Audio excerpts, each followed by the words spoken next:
everyone. Welcome back to the Play On Podcast Football Edition. In this part, myself and Luke take a look at the Leinster Football Final, which took place between Dublin and Kildare, finishing Dublin 20 points, Kildare a goal and 9. The standout moment of the game was obviously Daniel Flynn's goal. Fantastic solo goal by Daniel Flynn, who Kildare relied on a bit too much, in my opinion. You know, this guy is a quality footballer, but the plan became very predictable after a while that they were just kicking everything to Daniel Flynn. I think he did outrageous. But Dublin, 11 Leinster titles in a row in what is the most dominant provincial reign that we've ever seen. Dublin with 11 Leinster titles in a row. There's only one player outside of Dublin with a Leinster medal, and that's Ross Munnelly, and he'll probably be retired over the next year or two. So, Dublin's stranglehold on Leinster continues. But was there any positive signs for Kildare? Yeah, I suppose it was similar to all kind of the other games in Leinster so far this year. It was kind of far more competitive than previous games, and the game is still kind of in the balance, kind of laid on as well a bit. Dublin never looked like losing, and but yeah, I suppose it is. There has to be kind of a few positives for Kildare, but ultimately in the end, Dublin did win this game by 8 points, and they did never really look that much in bother. So it's up to Kildare to just try and keep improving year by year. But there's no point in saying anything other than the fact that they are a fair bit behind still. Yeah, definitely. There was still a level in class. There was a difference in class between the two teams, and Kevin Feely being missing for Kildare is absolutely huge. He is there, Brian Fenton, and to have him missing, is absolutely massive. Interestingly enough, though, one thing that is concerning for Dublin, we said this after the Wexford game, that before this year's championship, only one team had come within 10 points of Dublin since Jim Gavin took over. All three teams this year, Wexford, Meath and Kildare, they've all come within 10 points.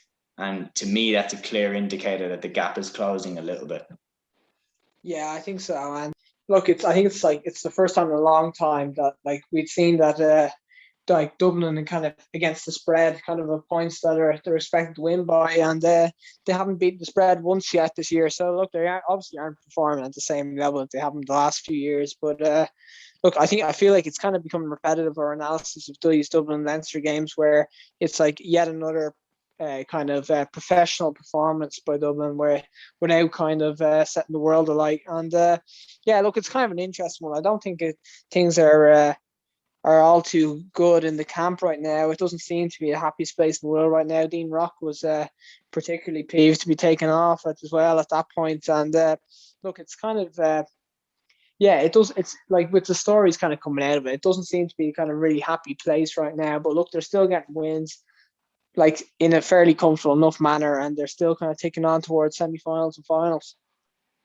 Yeah, and it's hard, it's definitely hard to, run a team with players who are such big names, and there definitely is big egos in that team. But, if they're winning All Ireland at the end of the year, they'll be happy out. But to be honest, I'm sticking with my opinion. I think Kerry are going to win the All Ireland this year. I've said it since the championship began.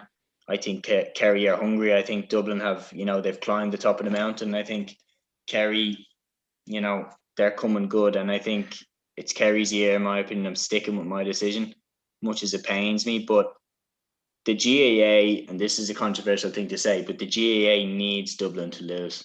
The stranglehold that Dublin have had over the All Ireland since 2015, it hasn't been good for the GAA. The GAA needs a rival to step up. The GAA needs an Arsenal to Manchester United in the Premier League era, when Fergie was the king of the Premier League and then Arsene Wenger came in and, was his nemesis for a while. Dublin have dominated this championship for the last couple of years. And I know Mayo, put them through the pin of their colours, but Mayo never actually beat this Dublin team. I know they beat them in 2012, but it's a different Dublin team in 2012 than it was in 2016 and 17.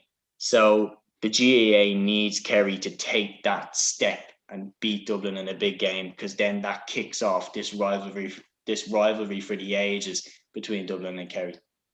Yeah, absolutely. I think I think kind of no sport wants to see a kind of a clear winner every single year, and just even for the interest kind of of kind of, yeah, I suppose entertainment at home. Like last year, we didn't probably see an entertaining championship at all, really. So, look, it's already been far better this year, just due to kind of uncertainty around Dublin, I suppose, a little bit. And yeah, look, going forward, I suppose it could be really interesting, kind of running games. Like even the kind of Dublin Mayo game coming up next is definitely not a sure thing whatsoever. And a lot of people are starting to be very confident that Mayo have the potential to turn Dublin over. Yeah, and the beauty of sport, just making this point, the beauty of sport is uncertainty. In my opinion, the thing that gets so much people engaged is not knowing what's going to happen. In Leinster, you know what's going to happen. The last time I actually thought Dublin might lose this game is against Wexford in the Leinster Final of 2011. That's the last time I thought Dublin might lose a game in Leinster. 2011. Like, how can people be entertained when they know what's going to happen? Did anyone actually think Dublin were going to even, come within 5 points of Kildare in that game? You have to have an element of doubt. You have to have an element of uncertainty. Once you know what's going to happen, you can't really get emotionally invested. Yeah, absolutely. I think so. And yeah, look, this has certainly become a problem there in the game. And yeah, I suppose that's kind of why there's so much kind of outcry over the need to change the provincial system, just kind of for the sake of entertainment to people at home. Like people aren't going to continue watching it. Like I know, even personally, I find it even difficult to watch kind of some Leinster Championship games in the last couple of years, where I suppose kind of when this kind of run of dominance was starting out, that like it was the level of difficulty that Dublin had even just getting out of kind of getting their Leinster title, kind of to where it's kind of gone in recent years. So look, everyone watching at home, like from Gaelic football fans, they want to see a structure where teams of an equal level are playing each other. Like you wouldn't throw a junior level club team in playing against the senior champions, for instance. And yeah, look, I think we need to realise that very quickly at senior level. Otherwise, that there could be kind of problems ahead. But yeah, look, we're into a stage now, the championship, where it's four teams that all potentially have a really good chance of winning from here. Four teams that aren't far off each other ability wise whatsoever. So yeah, it's pretty exciting for the remainder of this anyway. It's just Yeah. sorry, it's just that it's a pity that it took so long for us to get to this stage now, though. Yeah, no, I prefer the way that this championship has gone. I know that there were fairy tales last year, but the cream has risen to the top this year.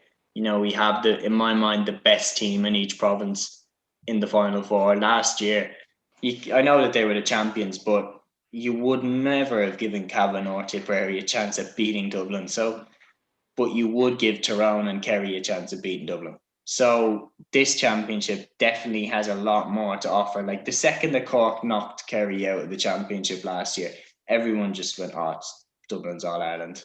The second that Mark Keane scored that goal, that was it. Curtains, Dublin's All Ireland. Whereas this year now, Kerry are still in, Tyrone are in, and Tyrone look really good. Mayo are still there, and Mayo actually have Dublin in a semi-final this time. And the semi-final is where I'd actually back Mayo to be able to beat Dublin, because it's not for an All Ireland. Yeah, absolutely. I think that the other thing that's going to stand to Mayo is that they came in against, they've had a bruising enough encounter against the Division One side in Croke Park, which they ultimately, with a huge second half performance, so they came out comfortably. So like Dublin haven't had that yet. Dublin have had, I know, albeit that like Kildare haven't promoted Division One, but they weren't playing Division One football this year. So look, Mayo will probably come in a bit more seasoned than Dublin, and probably have been more challenged than Dublin as well. So yeah, look, it's a good one to look forward to. I think based off tradition, we probably can't really bet against Dublin, but yeah, look, it doesn't seem to be the same Dublin team, and I don't think that Desi has the same level of control over the players as what Jim Gavin or even kind of the atmosphere that Jim Gavin was able to create. And I think it's kind of we're starting to see kind of what an amazing job Gavin had done, kind of controlling the squad and kind of making it harmonious. So because it certainly isn't that way right now. Yeah, no, there's no doubt about that. I'll ask you one more question about Kildare and about Dublin just before you wrap up. So first about Kildare, do you think they look like a Division One team? Yeah, look, it's a hard one to know. Look, they bar the Daniel Flynn kind of goal, they weren't really threatening the scoreboard that often.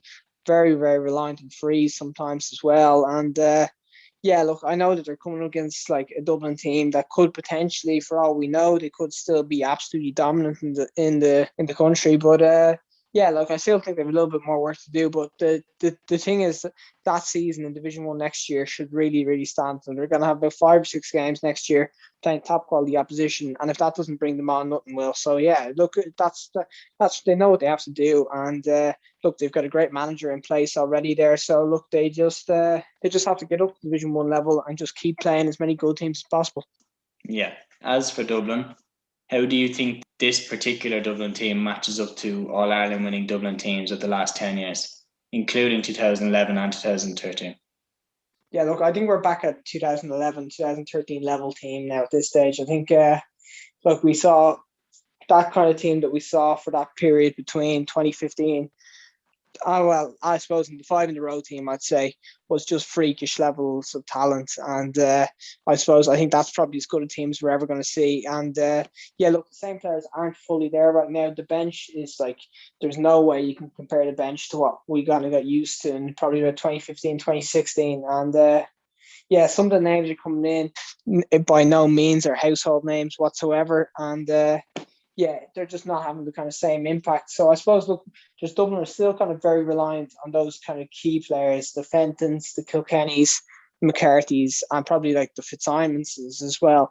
So yeah, look, I think they're just really reliant on these kind of elite players to kind of drag them over lines in games. And yeah, I think that the kind of supporting cast isn't quite the same as what we've kind of got to so familiar with in previous years.